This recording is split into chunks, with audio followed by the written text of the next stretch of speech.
আমরা ইনশাল্লাহ আল্লাহ যদি বাঁচায় রাখে এই 30 লক্ষ টাকা সংগ্রহ করে তবে বাড়ি ফিরবো, আল্লাহ যদি বাঁচায় রাখে। জুম করে দেখা প্রত্যেকটা মানুষ কান্না করতেছে। আশা করি এই ভিডিওটা যাদের কাছে পৌঁছাবে তাদের বিবেককে একবার হলেও নাড়া দিবে। আপনাকে এটা চোখের জল।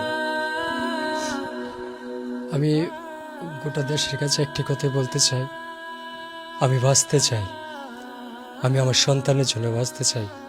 আমি এদেশের লক্ষ লক্ষ মানুষের চোখের পানি পালাইছি আমার কন্টেন্ট দিয়ে। অনেক মা বোনেরা আমার ফোন দিয়ে বলতো, বাবা তোমার কন্টেন্টগুলো দেখা আমার সন্তান লাইনে আসছে, আমার সন্তান কথা শুনতো না, তোমার কন্টেন্টগুলো দেখা আমার সন্তান এখন কথা শুনে। আমি সেই সব মাদের দিকে আমি তাকিয়ে বলবো, আপনারা আমার পাশে দাঁড়ান। প্রবাসী ভাইদেরকে বলবো, আপনারা আমার পাশে দাঁড়ান। বিষয়টা আসলে বিল্লাল ভাই একটা কথা বলছে না, যদি এই ছেলে কোনোদিন বড় হইয়া বলে আমার বাবা টাকার জন্য বিনা চিকিৎসায় মারা গেছে, এবার তোমরা আসো বাংলাদেশ, আমার কাছ থেকে 30 লক্ষ টাকা নিয়ে যাও আর আমার বাবাকে ফিরিয়ে দাও। আপনারা কি দিতে পারবেন আমাকে? আপনারা আমার দিতে পারবেন না।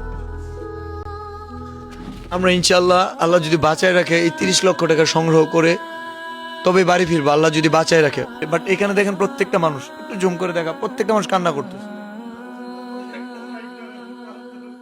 বাবু তোমার লাগে আমি কত চেষ্টা করছি, আমার ভাই তো বিল্লাল ভাই আমার লাগে, বিল্লাল ভাই লাগে আমি বাইকটা ধরে দিয়ে বিল্লাল ধরে মেয়ে থাকবে, বিল্লাল ভাই ধরে মেয়ে থাকতো না, এই আমার বাইকটা তোর চিকিৎসা দিয়ে বাবাইবো, আমার বাইকটা দিদি যার বাইক মেয়ে থাকতো না। ইনশাল্লাহ আল্লাহ বাঁচায় রাখলে আমাদের অনেক মানুষ, ভালোবাসার মানুষ আছে।